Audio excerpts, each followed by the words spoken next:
शीतल phone पर बात करते हुए रोए जा रही थी। उधर से उसकी माँ उसे समझाते हुए चुप करवा रही थी। मम्मी, मेरे काले रंग के लिए यहाँ सब मुझे ताने देते हैं। इसमें मेरी क्या गलती है अगर मैं काले रंग की हूँ? क्या काले रंग के लोग इंसान नहीं होते? अब तो बहुत मन खराब होता है मम्मी। मुझे आपकी बहुत याद आ रही है। मैं बहुत परेशान हूँ। रो मत बेटी, सब ठीक हो जाएगा। एक दिन तेरे ससुराल वालों को तेरी अच्छाई का एहसास जरूर होगा। शीतल फोन रख देती है और कमरे से बाहर आकर रसोई के कामों में लग जाती है। मम्मी जी, रसोई में मसाले खत्म हो गए हैं। आपके घुटनों में दर्द है और मैं जा नहीं सकती। मैंने मशीन लगाई है, कपड़े धोने लगी हूँ। अरे तो ये शीतल क्या कर रही है? इसे भेज दे मसाले लेने के लिए। वैसे भी इसकी काली शक्ल देख देख कर दिमाग और खराब होता है। थोड़ी देर घर से बाहर रहेगी तो घर में उजाला रहेगा। शीतल, जाओ बाजार से रसोई के सारे मसाले खरीद लाओ। एक भी मसाला छूटना नहीं चाहिए। मैंने लिस्ट में सारे मसाले लिख दिए हैं। जी भाभी, मैं ले आती हूँ। हमारी ही किस्मत फूटी थी जो ऐसी काली बहू मिली। कोई ऐसा मसाला भी ढूंढ लाना जिसे खाने से तेरा रंग गोरा हो जाए। शीतल अपनी सास की बातें सुनकर चुप रहती है, क्योंकि ये सब वो रोजाना ही सुनती थी। शीतल बाजार तो चली जाती है, पर उस दिन बाजार बंद था। भैया, ये राशन की दुकानें क्यों बंद हैं? बहन जी, सोमवार सारी दुकानें बंद रहती हैं। अरे आज तो सोमवार है, मुझे तो ध्यान ही नहीं रहा। शीतल को तो ध्यान नहीं रहा, पर उसकी जेठानी और सास को ये बात अच्छे से पता थी। मम्मी जी, हमने अच्छा किया, आज सोमवार की छुट्टी होती है। वो बेचारी शीतल बाजार में मसाले की दुकान ढूंढ रही होगी। आप शीतल को तंग करने का कोई मौका नहीं छोड़ते हो। छोड़ना भी नहीं है, मैं तो सच में उससे बहुत नफरत करती हूँ। घूमती रहने दो धूप में बाजार में। जब खाली हाथ लौट कर आएगी तो अच्छे से सुना देंगे। शीतल बहुत परेशान थी। बाजार में मसाले की कोई भी दुकान नहीं खुली थी। शीतल घूमती रही। दोपहर में धूप बहुत तेज हो गई थी। शीतल को बहुत प्यास भी लगी थी। वो एक दुकान से पानी खरीदने जाने लगी तो उसने सड़क के किनारे एक बूढ़ी औरत को बेहोश देखा। हे भगवान, ये कौन है? बेचारी लगता है धूप से बेहोश हो गई है। मैं भैया से पानी खरीद कर लाती हूँ। भैया, जरा एक बोतल पानी देना।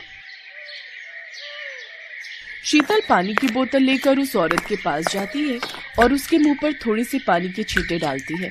औरत होश में आ जाती है। शुक्रिया बेटी, तुम्हें देखकर बहुत अच्छा लगा। तुमने मेरी मदद की। आज के जमाने में कौन किसी की परवाह करता है। बेटी, एक काम और कर दो। कुछ दूरी पर मेरा घर है, मुझे वहाँ तक छोड़ दो। बहुत कमजोरी महसूस हो रही है। क्यों नहीं दादी माँ, जरूर, चलिए। शीतल उन बूढ़ी औरत को उनके घर तक छोड़ देती है। बातों बातों में शीतल अपने बारे में बात करती है। बेटी, मैं तुम्हें बताना चाहती हूँ कि किसी जमाने में मैं एक मशहूर जादूगरनी थी। अब उम्र के साथ मैंने जादू करना छोड़ दिया है, पर मैं तुम्हारी मदद जरूर करूँगी।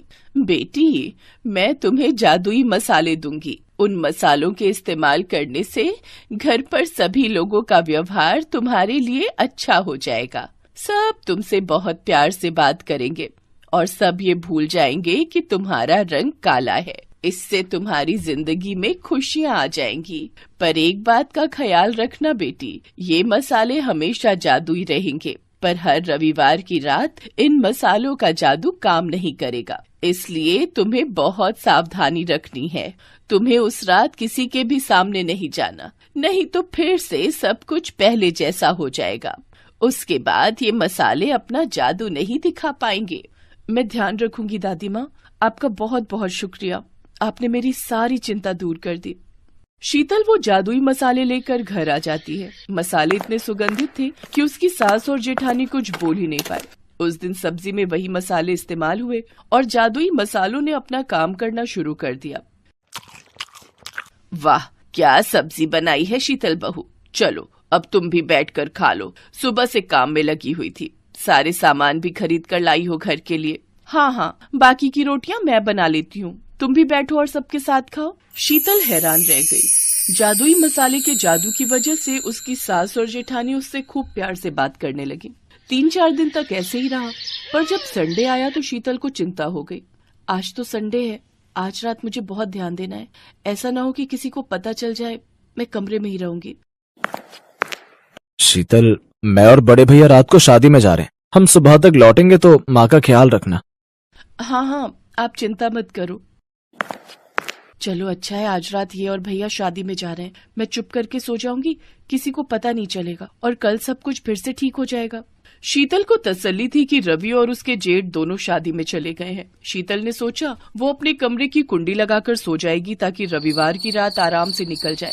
पर अचानक शीतल की सास अपने कमरे में से आवाज लगाने लगी, कविता बहू, जल्दी आओ, मेरी सांस घुट रही है। सास की आवाज शीतल ने भी सुन ली थी। वो भी जेठानी के साथ अपनी सास के कमरे में जाती है। सास की तबीयत बहुत ज्यादा खराब हो चुकी थी। शीतल को याद ही नहीं रहा कि मसालों का असर खत्म हो चुका है। मम्मी जी चिंता मत करो, हम आपको अभी डॉक्टर के पास ले चलते हैं। ये लो, कर लो बात, जैसी शक्ल वैसी अकल। अरे इतनी रात में कोई ऑटो रिक्शा नहीं मिलेगा, ना ही कोई गाड़ी मिलेगी। भाभी कार तो घर पर खड़ी है ना, हम अपनी कार से ले चलते हैं। हमें कार चलानी थोड़ी आती है, ये दोनों भाई भी घर पर नहीं है। भाभी मुझे ड्राइविंग आती है, आप टेंशन मत लो। चलिए मम्मी जी, मैं आपको डॉक्टर के पास ले चलती हूँ। शीतल ने बिना देर किए अपनी सास को कार में लिटाया और कार चलाकर अस्पताल ले गई। समय पर इलाज मिलने से सास की तबीयत में सुधार हो गया। पर ये क्या, मसालों का असर तो हट चुका था, फिर भी सास आज अपनी बहू शीतल की तारीफ कर रही थी। मुझे माफ कर दो बहू, मैंने हमेशा तुम्हारे काले रंग का मजाक उड़ाया, पर तुम तो सर्वगुण संपन्न हो। ये बात मुझे कल पता चल गई कि तुम हमारे लिए कितना सोचती हो। हम तुम्हें कितने ताने देते हैं, फिर भी तुम हमारी भलाई देखती हो। कविता, अपनी देवरानी से अब गलत बात मत करना, शीतल बहुत अच्छी है। हाँ मम्मी जी, अब नहीं करेंगे। शीतल, आई एम सॉरी, अब हम तुम्हारे काले रंग के लिए तुम्हें कभी ताना नहीं देंगे। शीतल खुश थी कि भले ही जादुई मसालों का असर खत्म हो गया, पर मुसीबत के समय अपनों के काम आकर शीतल ने सबका दिल जीत लिया।